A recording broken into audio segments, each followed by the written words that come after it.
dia! Vamos para mais uma aula de biologia? Começando a apostila 2 hoje, pessoal. Vamos agora mudar de assunto, né? A gente estava falando sobre tecido. Então, se vocês lembrarem um pouquinho, a gente começou falando dos níveis de organização e aí nós nos fixamos em tecido. E quando a gente se fixou em tecido, a gente falou que tecido era um conjunto de células com a mesma forma e função. Estudamos os 4 tipos de tecido do nosso corpo: epitelial, conjuntivo, muscular e nervoso. E a gente terminou isso, né? Então agora a gente troca de assunto. A gente vai falar da célula, mas não da célula inteira, porque citologia você está tendo lá com o Danilo. Você já viu ou está vendo todas as organelas. Comigo, o que você vai ver? O que acontece dentro do núcleo. Então a gente vai focar no núcleo da célula. E quando a gente foca no núcleo da célula, a gente vai falar do que tem dentro dele hoje. E nas próximas 3 semanas, nós vamos falar dos processos de divisão dessa célula. Então, o que acontece no núcleo durante o processo de divisão celular e como isso forma os gametas. Tá? Então, a nossa apostila agora vai focar nesse assunto. A gente primeiro vai falar como é o núcleo, como o núcleo se divide para dar células iguais a ela, como se divide para originar células diferentes, nesse caso são os gametas, e aí a gente vai fazer, formou gameta, para que serve o gameta? Junta e forma um embriãozinho. A gente vai estudar embriologia e termina falando dos anexos do ovo, certo? Então essa apostila nossa aqui, ela saiu daquele assunto, mas agora todo o assunto dela tá amarrado. Gente, como faremos a aula de hoje? A aula de hoje eu vou fazer com vocês a teoria, toda aqui por vídeo, gravada, você assiste, você pausa, você volta, você copia, o que você quiser. Ao mesmo tempo, eu já devo ter te mandado mensagem lá no nosso grupo do WhatsApp, a gente vai conversando por ali, eu tiro algumas dúvidas, só que lá o principal, a gente vai marcar o horário para começar a nossa live. Para que vai servir a nossa live? Para tirar dúvida e, além disso, para fazer os exercícios da apostila. Eu não vou fazer os exercícios aqui sozinha, sem interação de vocês. Eu farei os exercícios com vocês lá na live, certo? Os exercícios da 302 e da 303. Então, conforme vocês forem terminando o vídeo, terminando as anotações, a cópia de lousa, tudo, vocês vão me avisando lá pra gente marcar o horário que a gente vai começar a live para fazermos os exercícios juntos. Quem for terminando, já quiser ir tentando fazer os exercícios sozinhos, pode ir tentando. Aí, a hora que a gente começar a live, a gente corrige, ok? Pessoal, quem gosta de copiar a lousa já no início, é só dar um pause com 2 minutos e 52, 53. Tem uma lousa sem Paula na frente, ok? Pessoal, então vamos lá. O que a gente pode falar do núcleo? Primeiro de tudo, se eu tô falando de núcleo, eu tô falando de célula eucarionte. Então a gente aqui não vai tratar as células procariontes, a gente vai falar só das células eucariontes, porque a gente quer falar de quem tem núcleo. E a gente tem que entender que o núcleo, assim como a célula toda, passam por 2 momentos. A intérfase, que é o momento de trabalho celular, e a divisão. A gente aqui vai começar falando do núcleo interfásico. Quando que uma célula está em intérfase? A gente tem ciclo celular semana que vem, mas vamos dar uma adiantada. Gente, a intérfase, ela é aquele momento de célula trabalhando. A sua célula que está produzindo proteína, que está conduzindo impulsos, estão todas em intérfase.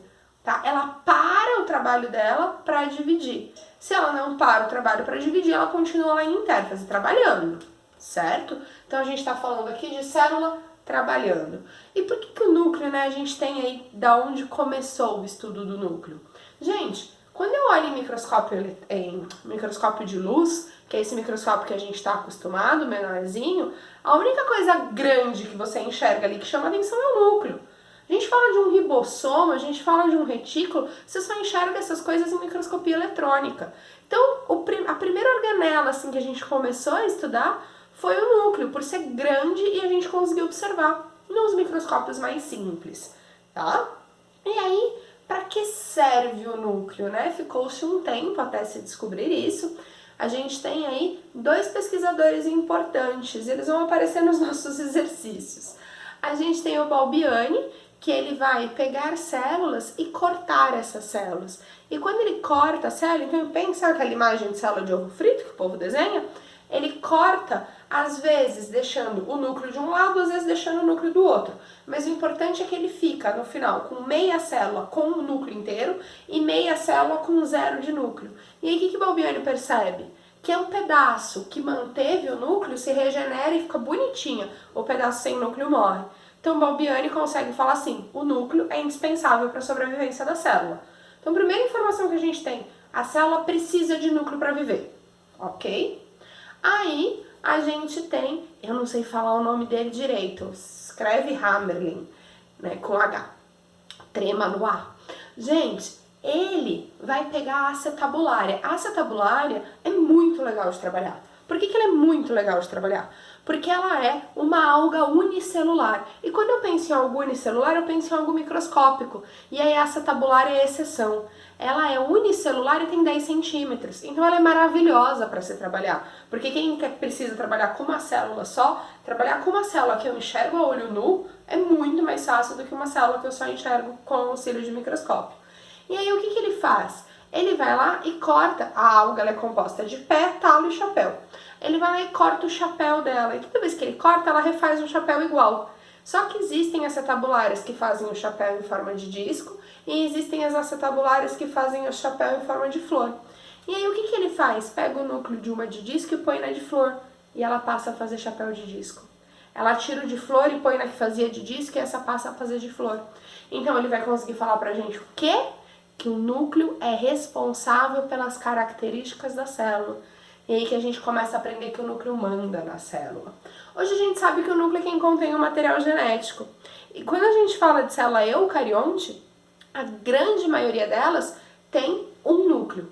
Mas nós vimos, por exemplo, células musculares que têm mais de um núcleo. Lembra? Célula muscular esquelética tem vários núcleos e célula muscular cardíaca tem um ou dois núcleos. Gente, e existem, por exemplo, as nossas hemácias, que são células que não têm núcleo. Não de não ter núcleo de ser procarionte, não ter núcleo de pôr o núcleo para fora, tá? Então ela expulsa o núcleo da célula. Então ela é uma célula eucarionte anucleada. Mas a grande maioria tem um núcleo. E o que tem neste núcleo? Este núcleo ele possui envelope nuclear, que é o que faz a delimitação, tá? Que antigamente era chamado de carioteca. Gente, o envelope nuclear ele é uma membrana dupla, então eu tenho duas membranas.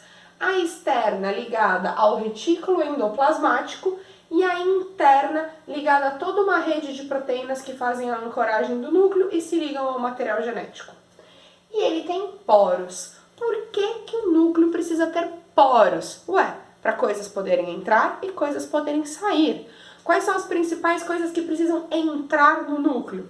Proteínas, que são produzidas lá pelos ribossomos e precisam entrar no núcleo, e ATP, afinal o núcleo precisa de energia, e a energia é produzida lá na mitocôndria. Então, essas duas coisas precisam ir do citoplasma para dentro do núcleo e passam pelos poros. Também tem gente que precisa sair. Quem que precisa sair? Gente, dentro do núcleo está acontecendo um processo muito importante chamado transcrição, que é o DNA comandando a síntese de RNA. E o RNA tem que comandar a síntese de proteína, só que a síntese de proteína acontece lá no citoplasma. Então o RNA é produzido dentro do núcleo, mas precisa sair do núcleo. Ele sai pelos poros. Então preciso lembrar que tem um envelope nuclear formado por uma dupla membrana com poros, certo? Gente, nucleoplasma, o que é isso? É o citoplasma do núcleo. Então é um material gelatinoso que preenche, ajuda a dar estrutura e acontece ali, se precisa acontecer alguma reação química nele, que acontece. Nucleolo. O nucleolo tem que ficar muito claro uma coisa para você, ele é uma região. Ele não é delimitado por membrana, certo? Então tem lá o núcleo e tem uma região aqui de aglomeração de moléculas. Esse local de aglomeração de moléculas a gente chama de nucleolo. Um núcleo pode ter mais de um nucleolo? Pode. Gente, o nucleolo ele é uma região eletrondensa. Paula, como assim? O que a gente enxerga em imagem de microscopia eletrônica? Microscopia eletrônica, né? A gente tem ó, o microscópio eletrônico, o microscópio grandão, e ele tem um... Desculpa. Ele tem um tubo de vácuo no qual ocorre o transporte de elétrons. que vão bater no material e vão fazer uma sombra desse material. Então o que a gente enxerga é uma sombra ampliada. E nessa sombra ampliada, você vai ver o quê? O local que tem mais moléculas fica mais escuro, porque a luz não passa. O local com menos moléculas fica mais claro.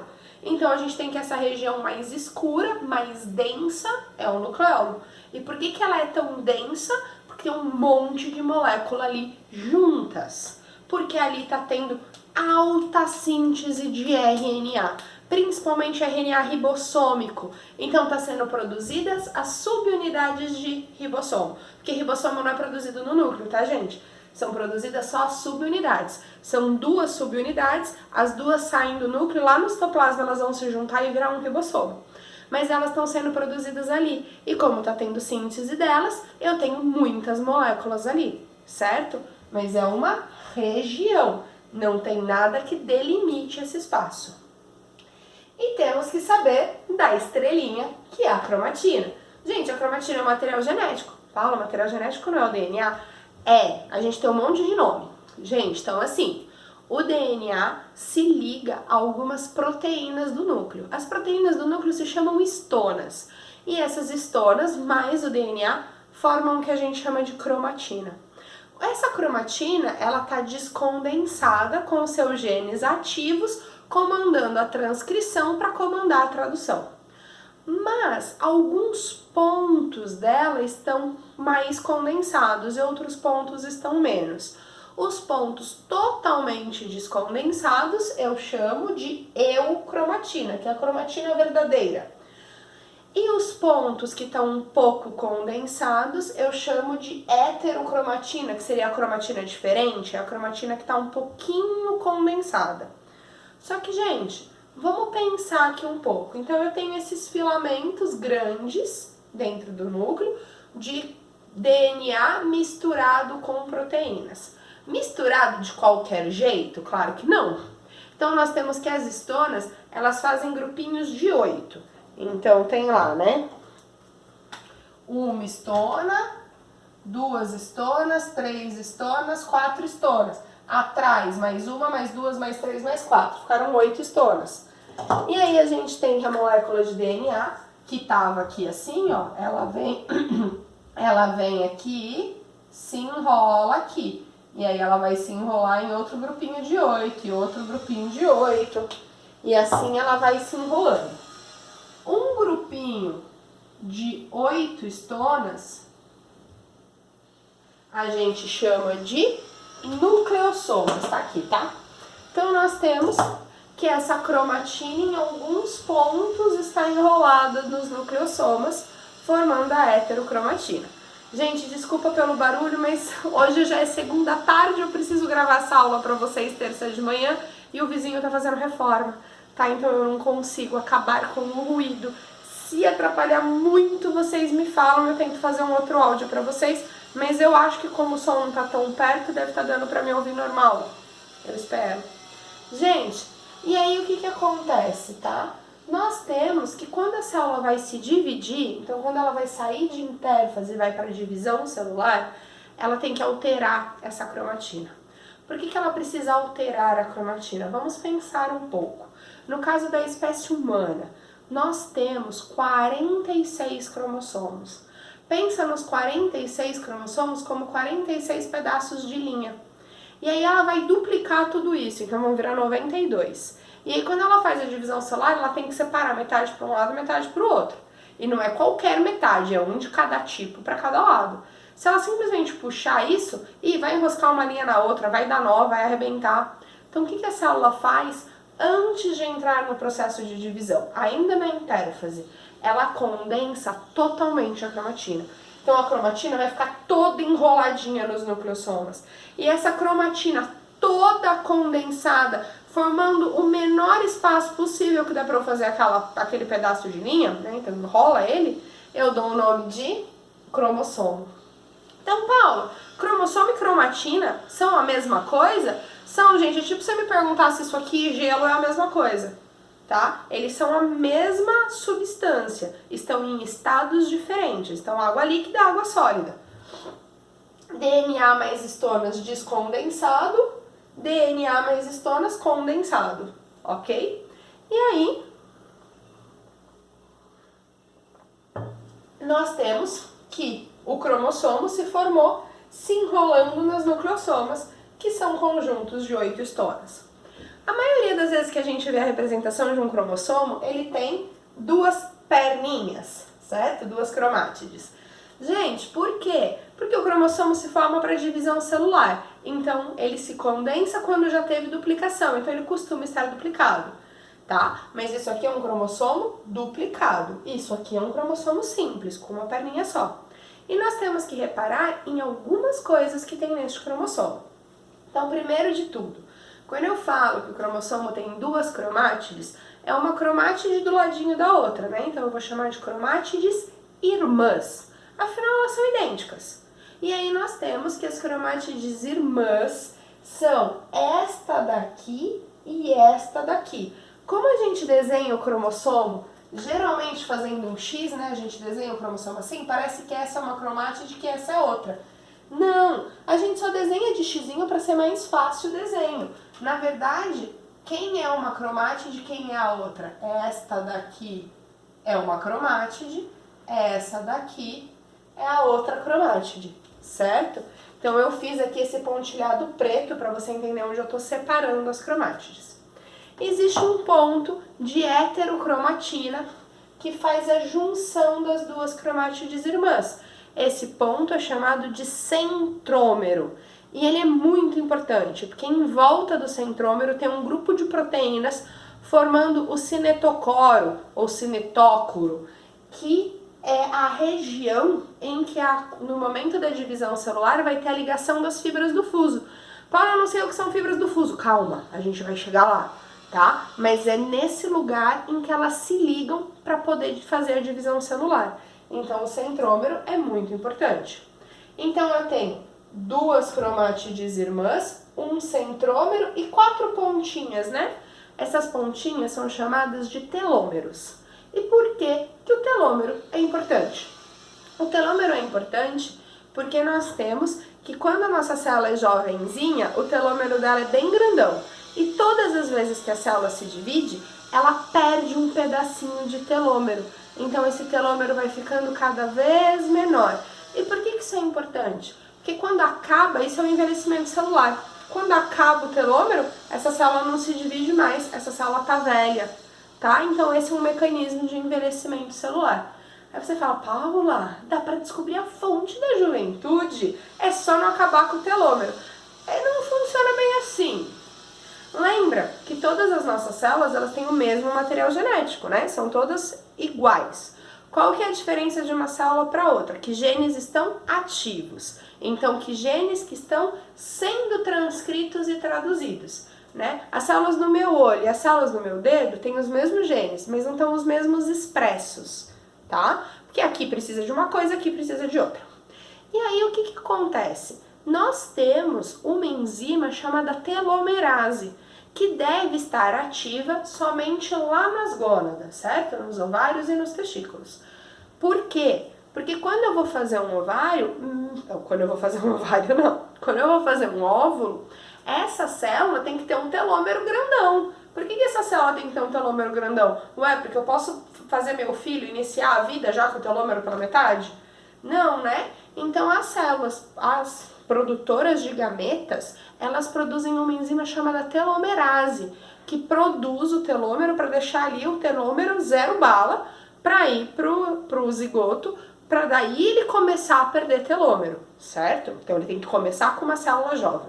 O que significa que todas as células do meu corpo possuem o gene para a enzima telomerase, ele está inativo. O que acontece com uma célula do meu corpo se esse gene for ativado por algum motivo? Ela começa a produzir telomerase, ela começa a ficar de telômero grandão. Ela entende que ela pode reproduzir à vontade, porque ela não perde telômero. E aí ela começa a reproduzir, forma um monte de célula que eu chamo de câncer, tá? Então não é a fonte da juventude, é a fonte do câncer. Tanto que nós temos que boa parte das pesquisas para a cura do câncer pesquisam justamente como parar essa enzima, como inativar esse gene. Porque daí se a gente tem que essa célula volta a ter telômero pequenininho, ela para de se dividir loucamente, ok? Gente, e a gente consegue entender isso também, que você com certeza já ouviu falar da ovelha Dolly. A Dolly foi o primeiro mamífero clonado e nós temos que a Dolly, tadinha, morreu com 6 anos com uma deficiência respiratória, né, pulmonar, típica de ovelhas idosas. Por que isso aconteceu com a Dolly? Porque a Dolly foi clonada de uma ovelha adulta. Pegou-se a célula da glândula mamária de uma ovelha adulta, colocou num óvulo de uma outra ovelha, mas o que importa é o núcleo, né? Então foi o núcleo dessa que foi colocada no óvulo de outra, que foi colocada para ser gestada no útero de uma terceira. E aí nós temos que esse núcleo, que foi da glândula mamária de uma ovelha adulta, já estava tudo com com cromossomo de telômero pequenininho.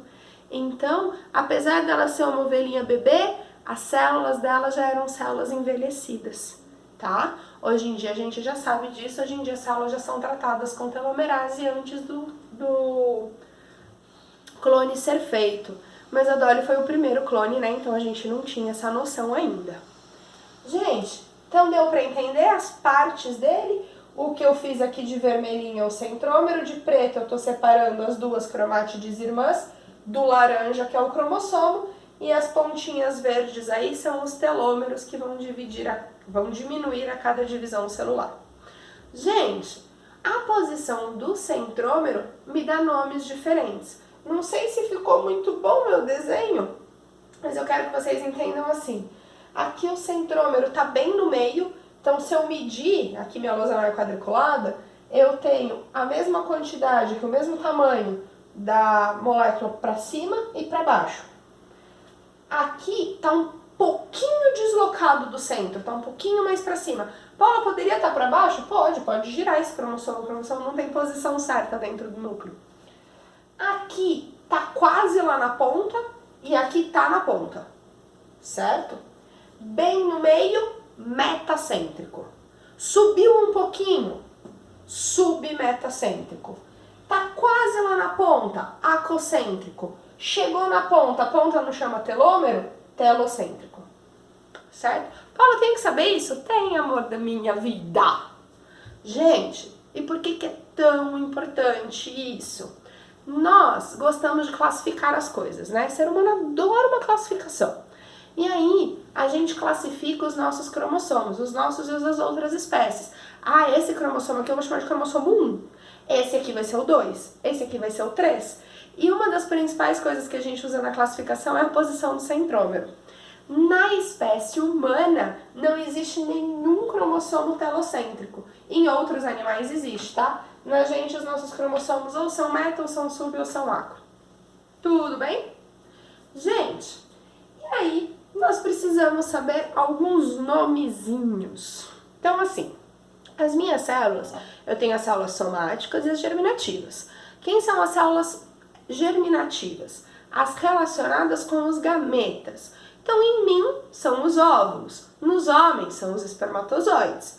Tá? Então, em todos os animais tem esse nome. Se a gente for falar para planta, aí vira osfera e anterozoide. Tá? Então, vamos falar gameta, porque gameta é gameta para todo mundo.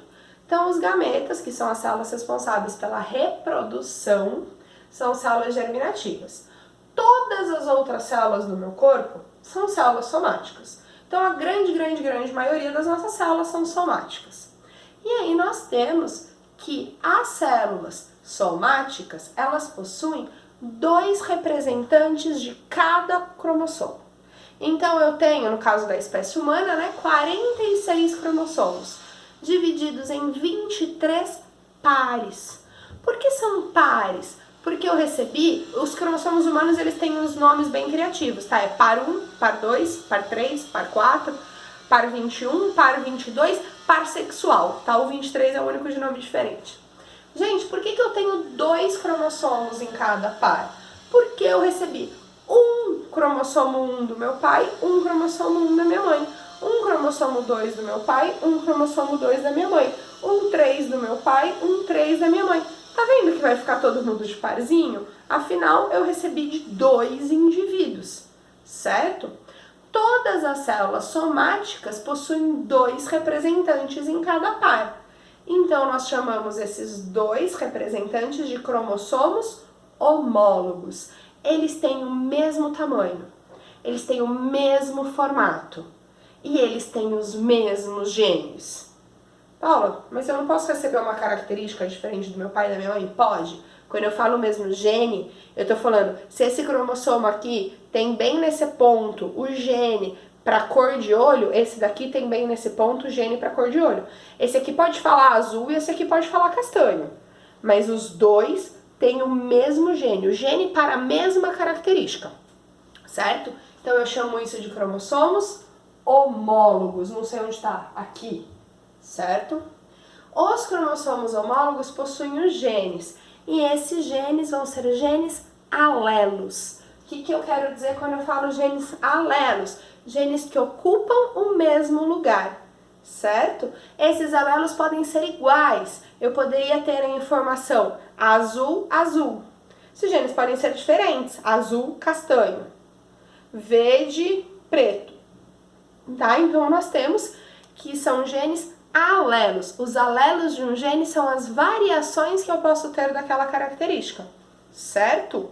Aí você vai estudar em genética, né? Porque mesmo tendo genes dizendo coisas diferentes, eu tenho uma característica. Porque um domina o outro, um manda no outro, certo? Vou usar aqui o exemplo de sangue, que fica mais fácil. Da minha mãe, eu ganhei o gene para CA. Do meu pai, eu ganhei o gene para CO. Eu sei disso porque minha mãe é A e meu pai é O e eu sou A. Gente, só que o A, ele domina. O O fala baixinho. Então, o que acontece? Eu sou A, mas eu sou A e carrego um alelo de O, porque eu ganhei do meu pai. Ele só não está expresso. Tudo bem? Então, cromossomos homólogos são os cromossomos do mesmo parzinho. Genes alelos são os genes que estão nos cromossomos homólogos. Um deles vai mandar. Às vezes os dois vão trabalhar juntos. Às vezes eles são iguais, às vezes eles são diferentes, certo? Mas os cromossomos homólogos são sempre iguais. E aí a gente tem que saber que essas células que possuem 2 cromossomos de cada par, eu falo que são células diploides. Opa, tá aqui. Ou seja, elas são células 2N, porque elas possuem 2 pares. Só que quando eu vou fazer um gameta, quando eu vou fazer uma célula germinativa, o meu corpo separa, ele pega um lote só.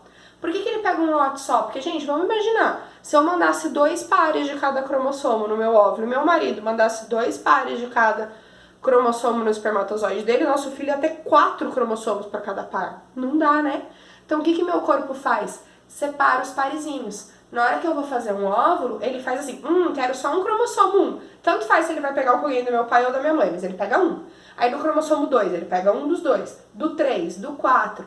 Então nós temos que os gametas são células que só tem um representante de cada par. Por quê? Porque vai juntar com outra célula, que também vai trazer um representante de cada par e vai voltar a ter 2. Essa célula que só tem um representante de cada par, eu chamo de célula haploide e represento por N. Gente, isso é característico de cada espécie, mas na espécie humana nós temos que N igual a 23, então os meus gametas possuem 23 cromossomos e ninguém é par de ninguém. E nós somos 2N igual a 46, ó, a matemática concorda comigo, né? Multipliquei por 2 dos dois lados da equação. Então, nós temos que as nossas células diploide, que são as células 2N, são 2N igual a 46. Então, nas minhas células somáticas, eu tenho 46 cromossomos, todos eles de parzinho. Tudo bem? Problemas até aqui? Se não tivermos problemas até aqui, eu sei que essa aula tem bastante nome, né? Bastante conceito. Tira todas as dúvidas comigo, não vai ficar com dúvida, pelo amor de Deus, que essa matéria aqui é muito importante. Muito. Pode perguntar pra galera que ficou de recona no ano passado. O que eu costumo pedir no final do ano é meiose e mitose, que você precisa do núcleo para chegar nelas, tá? É uma matéria, assim, que ela é pré-requisito para várias outras, então eu preciso que vocês entendam. Gente, para finalizar, cariótipo e genoma.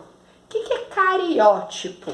Eu vou lá pego uma célula sua, trato ela com uma substância especial para ela condensar, formar cromossomo, e aí eu vou olhar no microscópio e vou ver um monte de cromossomozinhos.